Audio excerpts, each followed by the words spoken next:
Hello, all you positive heads out there. It's so good to be back with all you beautiful reflections of the one source consciousness that creates and animates all things. If you're new to this podcast, of course, we are super happy to have you here, and we just ask that you bring an open mind and heart to your listening experience and to be prepared to explore vantage points that I'm convinced will help shift or solidify your current understanding of the ultimate nature of reality in a way that is extremely empowering. Speaking of exploring powerful perspectives, I'm super excited to announce the release of my very first book, The Golden Key: Modern Alchemy to Unlock Infinite Abundance.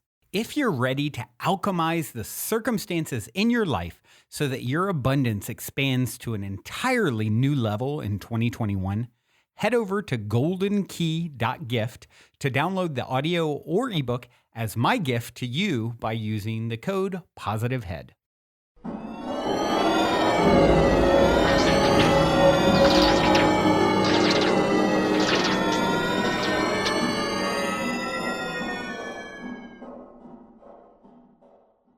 Greetings and salutations, positive heads. It is a terrific Tuesday here in the studio. So grateful to be back with you as always. Big shout out to Miss Erica Middlemiss for holding down the fort yesterday. Definitely appreciate that. Hope you guys are enjoying Erica stepping in. You know, a lot of juggling going on currently for me with the impending new broadcast show, late night style, consciousness elevating talk show Optimistic that is forthcoming. If you guys haven't heard about it, you can check it out. You can check it out at optimistic.tv. It's an epic, exciting affair where we will be, moving to video production. So very, very excited about that, and actually shooting it out of the Mystic Manor, as we're calling it, in Venice, California, where we'll be hosting retreats for you guys. About a third of the spots have been filled. There's 111 spots between July 2019 and July 2020. And I would absolutely love to have those of you who are feeling called be able to make it and co-create this once-in-a-lifetime, one-of-a-kind experience. I don't know if I'll be doing the retreats a second year. It's a lot to juggle, doing a new show and retreats and moving into a new place simultaneously. But we'll see. My feelings are I'll probably just do the 1 year of the retreats, and the show will have taken on such a life of its own at that point. It might be a little bit challenging to continue with the retreat. So honestly, my view is, and like I said, I don't have a crystal ball. Maybe I will continue doing them every year. I don't know. But I definitely feel like those 111 who participate really will be the pillars of whatever Optimistic does in the world. You're sort of co-creating that, and we'll definitely feel the energetic repercussions of it. You'll definitely have a magical experience at the Mystic Manor. You get to come for a week. We have Optimistic family dinners together. You get to work with all my favorite coaches and healers, and you get to be on the show itself. So, if you're feeling the call, and one of the things I want to do is make sure that, financial limitations are dealt with as much as possible for any of you guys. So I've been working some magic with the people that are coming, and I'd love to have that conversation with you too if you are interested and you want to explore how we can create abundance and create the experience for ourselves. And that's really how I've looked at everything in my life. Is like when I want to create something or call something in, the universe responds to it and it co-creates it with me. So I don't look at it like this show, for example. The whole thing's going to probably cost $750,000 to produce for the first year. I don't really view it like that, though, as it costing me. It actually creates abundance, and the universe provides the abundance that's necessary to call it into being. And I've taken a while to learn this lesson for sure, because, you guys have heard, going from my friend's couch to a Inc. 500 fastest growing private company in the U.S. to losing it all to back from the ashes. And part of that journey has been learning how to call in abundance. And so that's what's cool about this is we're kind of co-creating that experience together for those of you, the 111 that are coming. So if you're interested in exploring how we can do that together, drop me an email, Brandon@positivehead.com. And yeah, we can talk about it. Or if you know for a fact you want to have a quick conversation, you can go to my Calendly, which is, you can book a calendar spot, calendly.com/optimistic show. And that's CALENDLY.com/optimistic show, all one word. So either drop me an email or book yourself a few minutes there. Yeah, that's what's the latest and greatest with that. I don't know if you guys also saw the optimistic eye emblem, which turned out so cool. My friend Adrian laser cut it. You can see it on the Positive Heads Facebook group if you guys want to see what it looks like. And really, really cool was on May 18th, the day that Jason Estes, who was, recent SoulShare guest, says was a huge timeline shift where we're stepping into the highest and greatest timeline. Well, someone shot in Costa Rica this incredible image in the sky that looked like the Vesica Pisces with the sun in the middle, very, very much like the optimistic eye emblem. So I saw that. That was that on May 18th, the day we supposedly moved into this biggest timeline and the greatest timeline for each of us. And then on the 19th, that was, the optimistic eye emblem was created, and it looks so similar. It's like, I will definitely take that as a good sign. So yeah, lots of magic bubbling up. So let's see here. What are we going to dig into further today? Well, I want to talk about, I mentioned the Positive Heads Facebook group, which, by the way, if you're not in there, definitely get on there. It's a great place to connect with other listeners. And sometimes I'll see great questions posted that kind of jump out at me as something that I want to address. And so today I actually I saw a question posted by Diane in the group, and it jumped out at me as a question that would be great to address on an episode. So, and what Diane said was, I truly believe the quote, expectations are a joy thief. I even have it taped to my rearview mirror. Still, I have such a hard time letting go of expectations. So often these expectations lead to me getting my feelings hurt or being let down. So my question is, how do I truly let go of our expectations? So what a great question. So here's my thoughts on this. I've said it many, many times in the past. Expectations are the enemy, which is similar to expectations are a joy thief. And I've stopped saying that.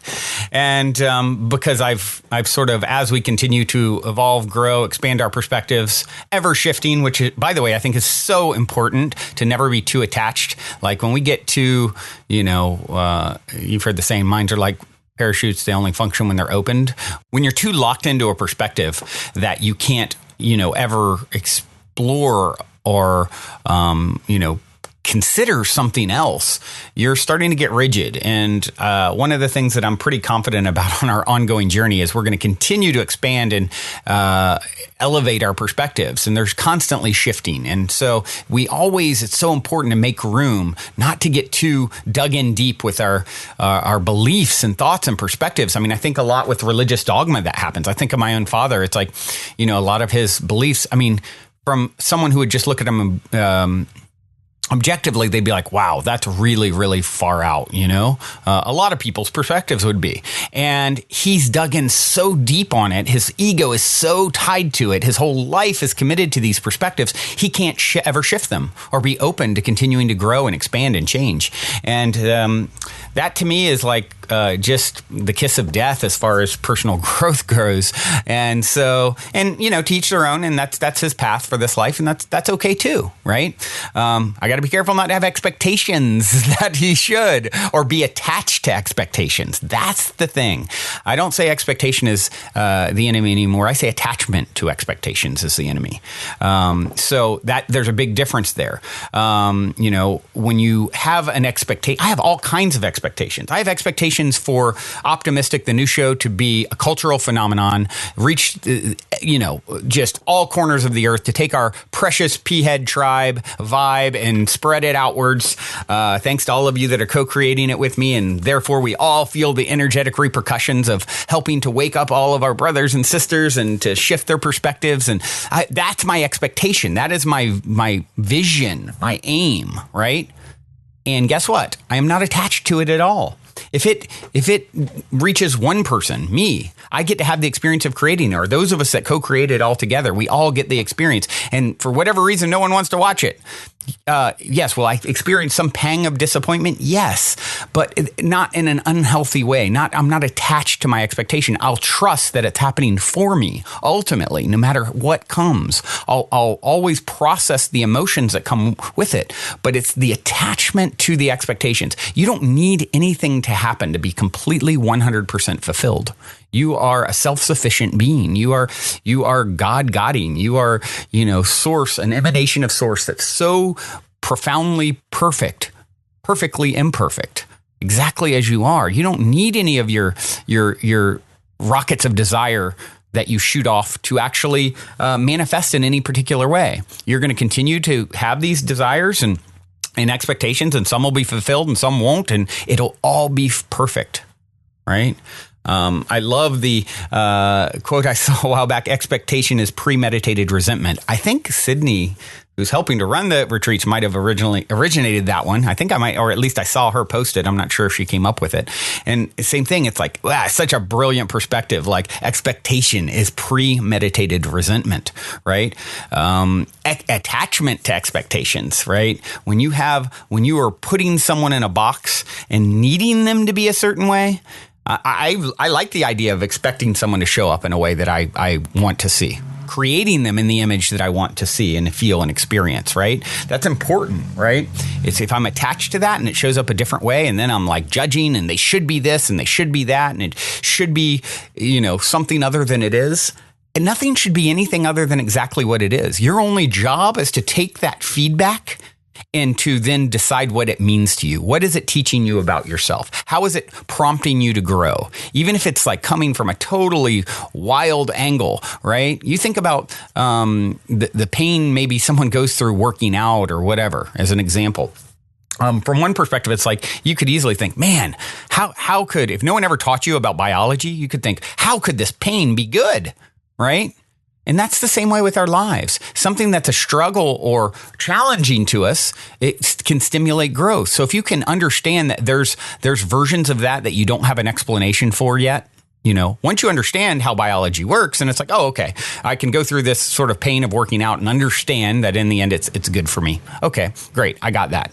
Now, what if you applied that to everything that you don't understand yet? The biology of existence, in reality, the parts of reality that you haven't fully seen behind the curtain on yet. What if you took with the faith of a mustard seed and said, I trust, like a master who embraces whatever shows up because they know it's exactly what they need to lead them to the next greatest and grandest version of themselves. What if you became and adopted that master perspective? I don't need to know all the biology and all the inner workings yet, but I trust, I have faith that love is the reason for it all, and it's always stimulating my growth.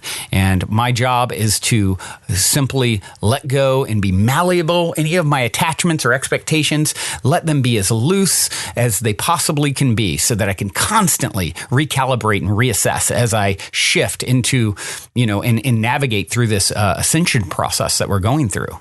You guys remember I read from the book Oneness months back, and I would randomly choose chapters. And I always say, for those of you who haven't heard about it, this book Oneness by Rasha, who was also a Soulshare guest a while back, the author, it's supposedly channeled material. I don't know if it is or isn't, but what I do know is it is profoundly powerful. I view it as the guidebook for ascension, and it talks about what you can expect as you're leveling up and going through this process that souls go through of awakening and then becoming more of their higher self and integrating more of their soul into their physical body. And that's a process that we're going through. Those are growing pains that are going to happen in that process. And when you can know that's what's going on, you can start to just trust that process. It is being divinely orchestrated.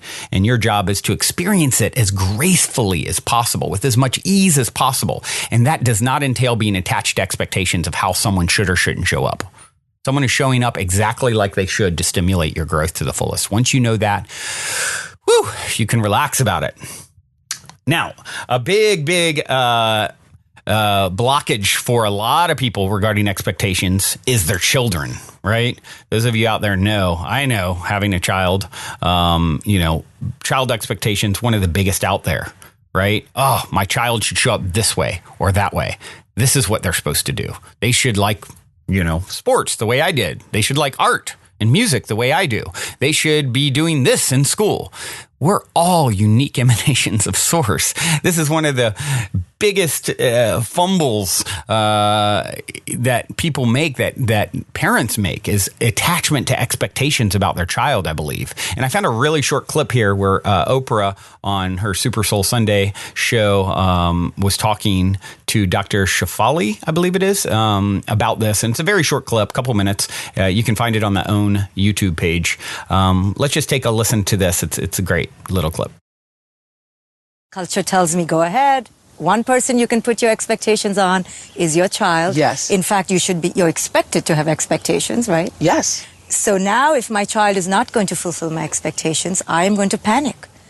And my panic will quickly become control. Can I share with you just how this showed up for me? After I did our last interview a couple of years ago, I had one of my girls in a school, and she was having difficulties, and she really didn't like the school.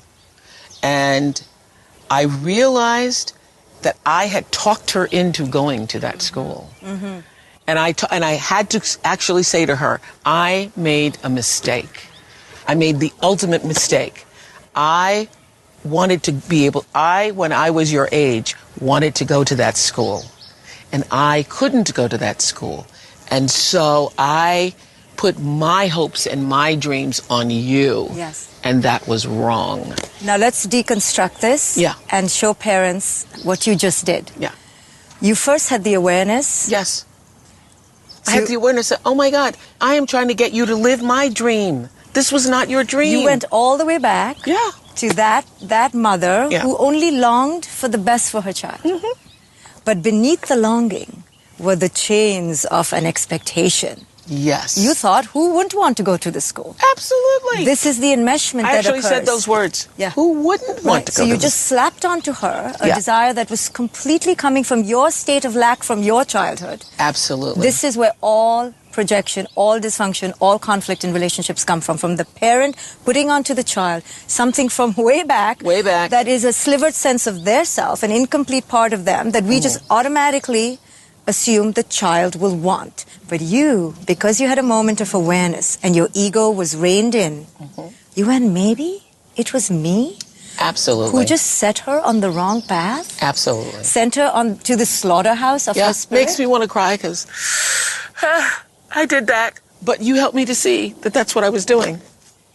So in the moment of her, despair, I thought, I did this. I projected what I wanted onto this. And the realization of it, the consciousness of it actually changed me with every other girl. And so now my entire approach, my entire philosophy is that I can open the door and you can walk through. The way you wish. The way you wish. I'll pave the path maybe, but you may walk how you wish. Or choose not to Manifest walk. Or choose not to even walk through the door. Yes. Before we continue on with today's episode, I'd like to take a moment to share an exciting new development in my world that can benefit those of you who are ready to get out there and travel.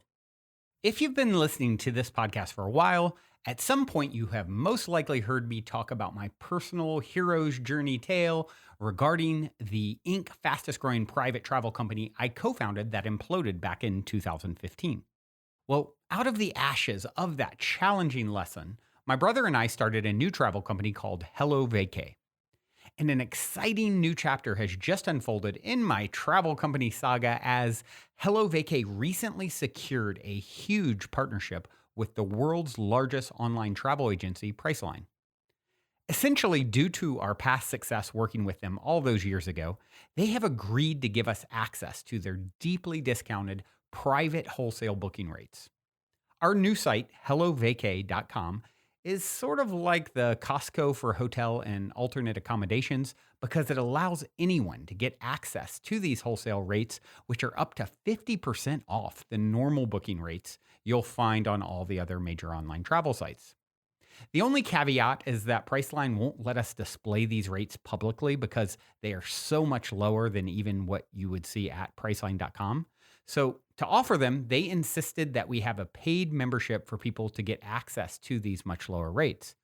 And since I appreciate all of your ongoing support as I've continued to share the updates on my entrepreneurial journey over the years, I originally announced that we would give you all 50% off the normal membership fee of $79 a year.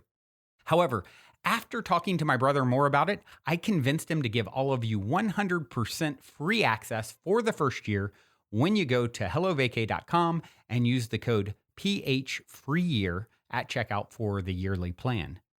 And be sure to choose the yearly plan, not monthly, when you're signing up to get the full free year access. Once you're a member, you'll see that the discounts vary from city to city and season to season. But if you're traveling with any regularity, your savings will easily add up to hundreds or even thousands of dollars a year. I personally saved over $200 in one weekend when I went to Seattle not too long ago. Also, I'm honestly not sure how long my brother will agree to allow me to run this free year offer. So if you plan to travel at all in the coming year, be sure to go to hellovacay.com, spelled HELLOVACAY.com, and use the code PHFreeYear to take advantage and get free access to wholesale travel booking rates. Journey well, everyone.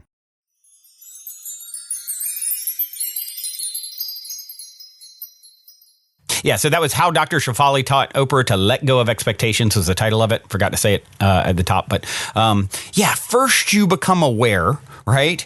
And then beneath all of your longing is your chains of expectation, she said, right? And Oprah, I just love her humility here and the way she, here's someone who's one of the most powerful women in the world, a billionaire who's just like, so humble in their approach. And that is power.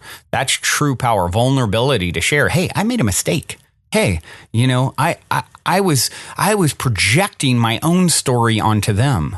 And that is like the cardinal fumble of so many parents. Are you projecting your own expectations, your own wants and needs from when you were 10 onto your 10-year-old, right? Catch yourself. It's okay. You ain't the first that did it and you won't be the last, but catch yourself and stop. Allow them to be, they're their own unique soul.